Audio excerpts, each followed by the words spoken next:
Hello and welcome in EduHappy tutorial, and in this new video we will guide you through the process of uploading content to courses. And as we explained earlier, that the responsibility of uploading content is the teacher responsibility. So most of the time we will be here in the teacher portal while we have these menu items here in the left. So we will navigate through these items and we'll try to explain to you how to use this system to upload the content for the courses. And here in the student portal, we will show you the reflection of uploading content from teacher side into the student and how the student can see the content that is uploaded to each course. But before we start, as we explained earlier also, we have to authorize the teacher to upload content, and this authority has to come from the admin. So in the admin module here, you need to create teacher from this menu item, add teacher, and then once the teacher added, you can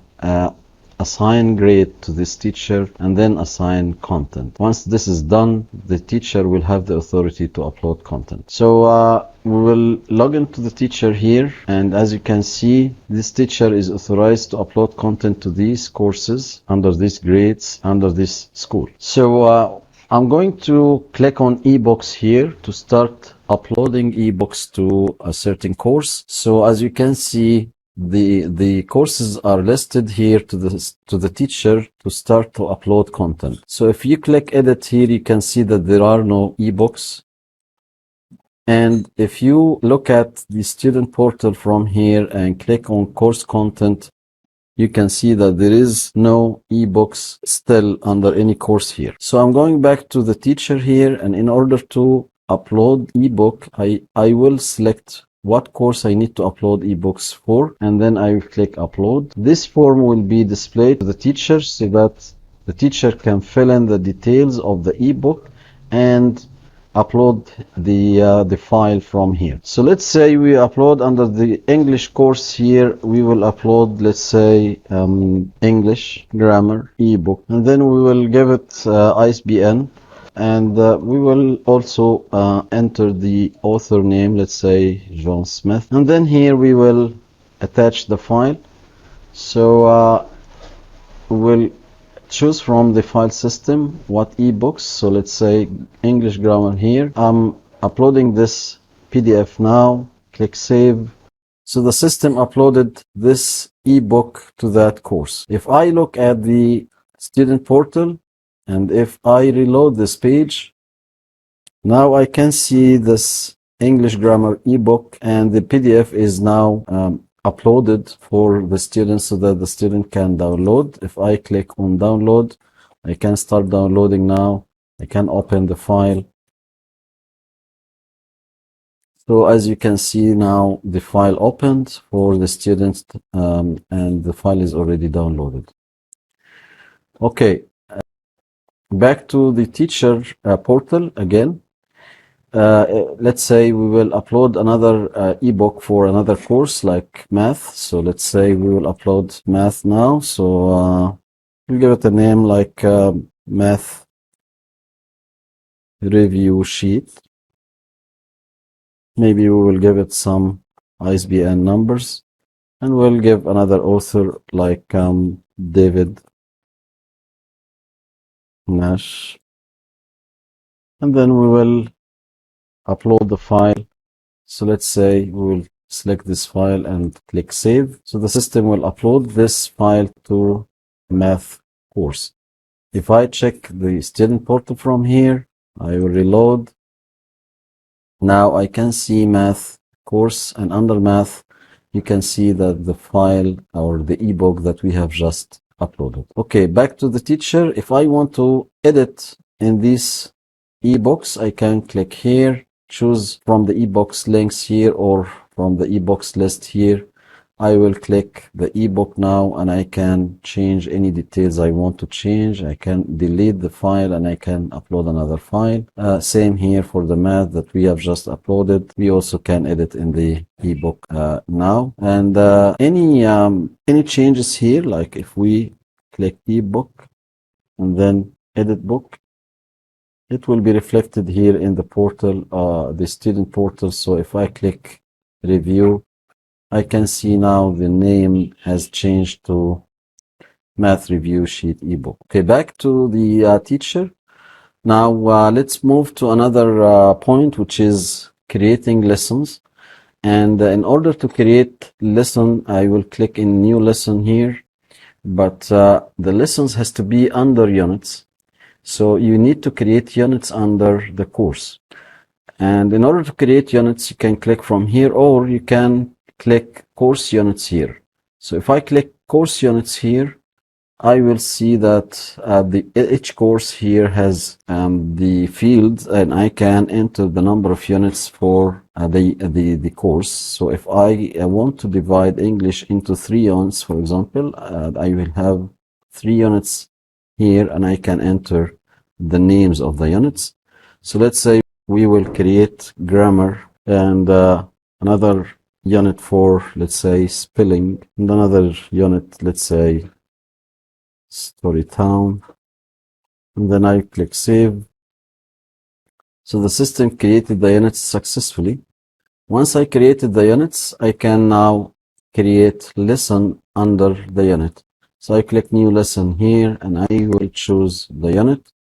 So I will select grammar from here. So the system will display the lesson form to the teacher here in order for the teacher to create the lesson. Okay, so here we will create a lesson name for example, let's say grammar for beginners.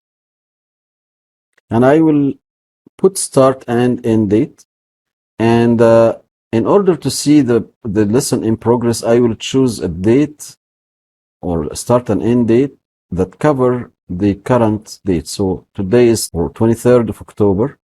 So I will put a date here, let's say October 1st, 2021, and I will end on October 30th, 2021. This way, we will be able to see the lesson in progress here in the student. Okay, back. We will put some detailed description. So I will open a lesson for, let's say, noun. Let's open this document.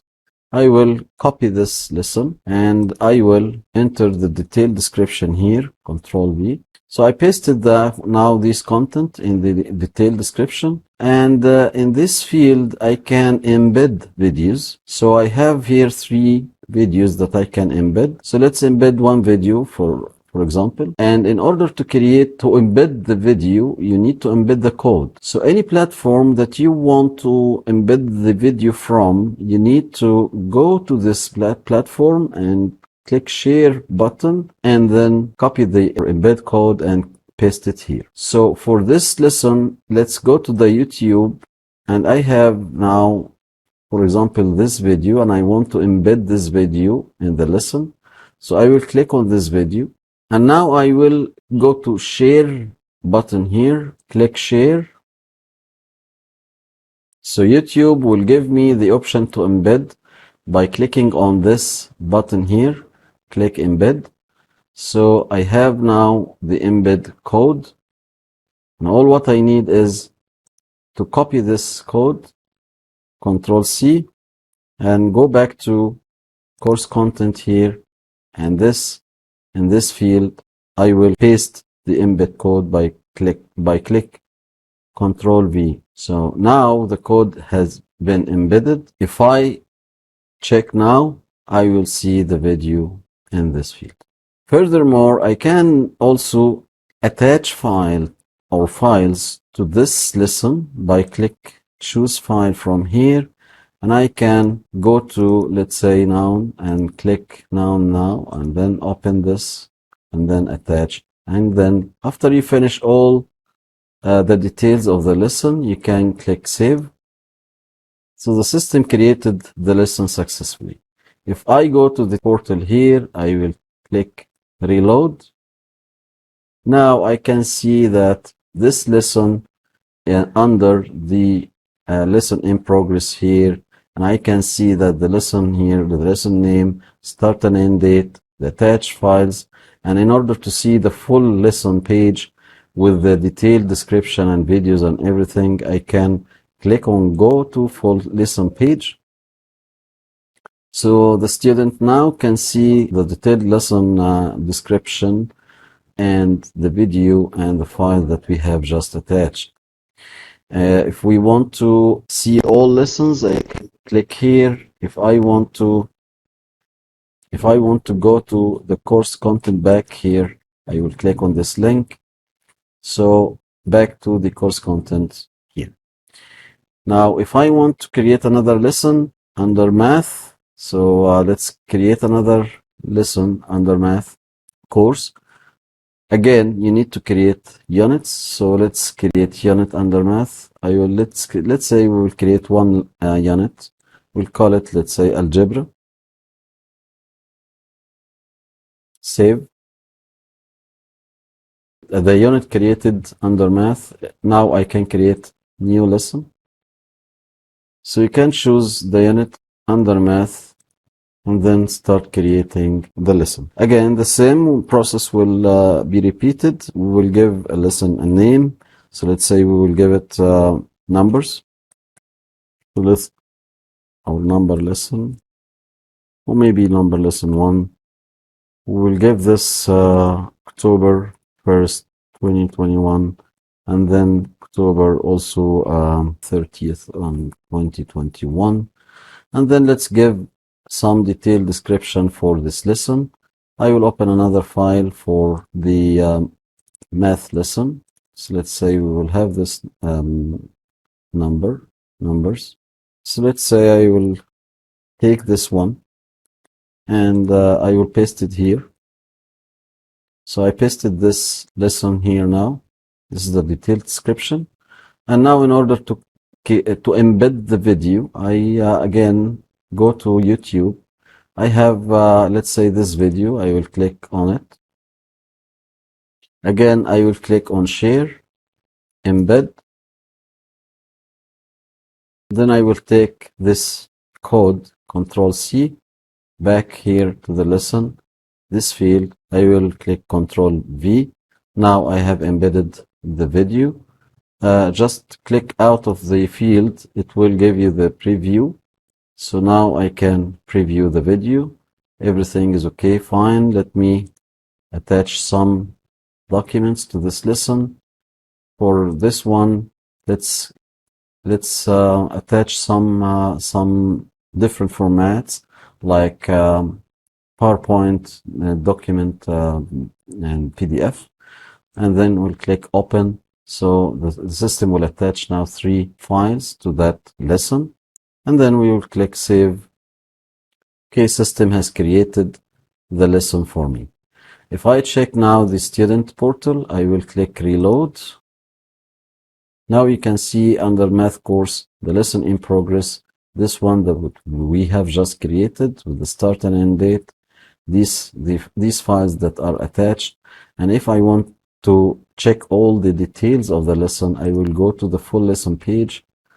And now I can see all the detailed description here. And I can see the video, I can run the video. And I can also check the files and download the attached files, document files, and PowerPoint, as you can see. Okay, this is for the lessons. Back to teacher. If I want to edit any of these lessons that I've created, I will click Manage Lesson. So, for example, if I want to edit the lesson that I've created under grammar, I can see here the list of the lessons that I've created under this unit. So I will click on the link here and I can edit. So let's say I will change the name here, for example, to Nouns Grammar Lesson 1. Okay, let me, you can also upload another video. So for example, if we go back here, let's say we will have another video and I want to embed this one, then I will click on the video and I will go to share here. embed, copy the embed code back here, click on this one, and just click out of the field here. Will preview the video for you. Now I can edit the lesson by click edit lesson. Now the lesson, if I check the student portal, I will click on course content. Now you can see that the lesson name has changed, and maybe if I click on the full lesson page, I will see the other video that I have embedded. So here the second video that we have embedded as well. If I want to embed from any other video platforms, it will be the same. You will click share, and then you will get the embed code, and then you paste it in the video field. So let's say we will embed from Vimeo, anything from Vimeo, let's say this one. Okay, let's say I want to embed this video, and I have the share button here. So click on share, and then you will find embed code here. If you click on embed code, you can Control C so that you copy the embed code, and then go back here and then select where do you want to embed this video. So let's say we will embed this video in this field here. So we will click paste, Control V, click out of this field. You will see that the video has been embedded. Click edit lesson. Now if the student reload from his portal, the student can see the embedded video also and the detailed video here. So this is the process of uploading and creating ebooks and creating lessons and uploading files with the attached to the lessons, and also embedding videos to the lessons and everything. And I think it's all about uploading content, and I see you in another video. Thank you for watching. Let's see you in another video.